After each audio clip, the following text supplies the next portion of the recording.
किसी ने डाल दिया तो जिसको रिफंड चाहिए था कि भाई आपके बोलने पे मैंने आधी चीजें निकाल दी, आधी चीजें नहीं निकाल पाया, अभी तो तकलीफ और बढ़ गई है, पता नहीं क्या है, आधी चीजें निकालने से देवता का दोष लग गया। मंत्र जाप करने वाला जिसकी भगवान की श्रद्धा है, कुरान पढ़ने लगता, अभी देवता का दोष नहीं लगेगा। देवता का दोष तब लगेगा जब एग्जाम्पल के तौर पे तुम हनुमान जी को पूज रहे थे, हनुमान जी को मैंने बंदी करवा दिया और मैंने माता लेके आ गया, तब भी देवता का दोष नहीं लगेगा। अगर तुम एग्जाम्पल के तौर पे भक्ति के लिए पूछ रहे थे कि एग्जाम्पल शक्ति के लिए पूछ रहे थे, उसका पर्पस होता है। जैसे तुम्हारे को चाहिए नौकरी, मैंने बोल दिया भाई बगलामुखी साधना कर ले, 11 दिन करना, 21 दिन करना, ये यंत्र लगाना, ये भोग लगाना, माता के मंदिर जाना, तेरा काम हो जाएगा। तुमने वो सारा कुछ किया, तुम्हारा काम हो गया, और उसके बाद में आगे का तुम्हारे को नहीं पता किया, और उसके बाद 2 साल तुम्हारी बैंड बच गई है, और किसी ने आके बोल दिया बगलामुखी की साधना तुम नहीं कर सकता, इसको जाने दे, माता से हाथ जोड़ो ले। देवता का दोष लग गया, क्योंकि देवता ने तुमको पूरा करके दिया, उसका रिटर्न तुमने नहीं किया। मैं क्या करवाता हूँ, सारी चीजें निकाल दो, सबसे पहले जाप करना चालू करो, हवन करना चालू करो, चैरिटी करना चालू करो। किसके लिए? खुद के लिए नहीं, फास्ट के लिए। तो मेरे वाले केस में कभी देवता का दोष नहीं लगेगा, अपना साइंस इतना क्लियर है।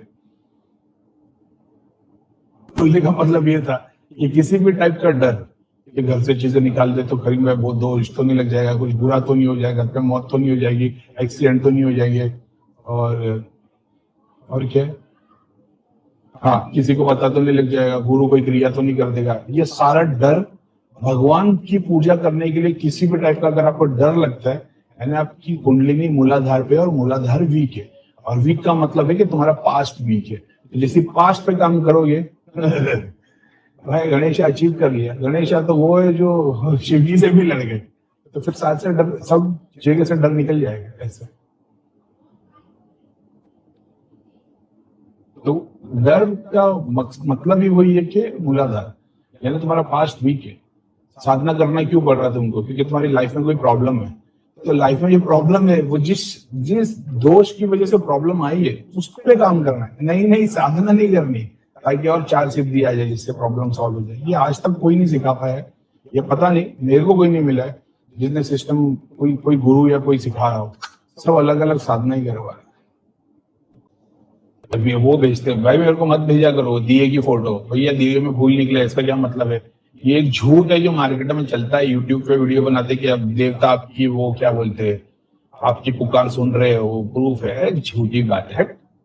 मेरे दिए की फोटो दिखा हुआ तुम लोगों, फूल क्या पूरा गुलदस्ता बन जाता है उसका, इतने अजीब अजीब, इतने बड़े बड़े वो एक के अंदर इतना निकल जाता है। तो अगर उस हिसाब से जो लोग मेरे को फोटो भेजते हैं वो फूल है, तो उधर तो गुलदस्ता बना हो रहा था, कुछ मायने का नहीं, सब झूठी बात है। ढोंग है बेचने के लिए, लोगों के लिए उम्मीद है बेचने के लिए। अगर तुम ये बोल रहे हो कि तुम ध्यान में बैठते हो और तुम्हारी बॉडी मूव करती है, तो अगर जिस भी चक्र के ऊपर तक कुंडली नहीं जाती, एग्जाम्पल तुम्हारी हार्ट चक्र तक कुंडली नहीं आती तो तुम्हारी बॉडी खाली इतना मूव करेगी। अगर कमर तक कुंडली नहीं आती तो तुम्हारी कमर तक ऐसा ऐसा मूव करेगी। अगर तुम्हारी कुंडली गर्दन तक आती है तो तुम्हारी कंधे से नीचे नहीं, खाली मुंडी ऐसी होगी, और आगे चक्र पे तो खाली इतना होगा। समझ रहे हो? ये ऐसा है।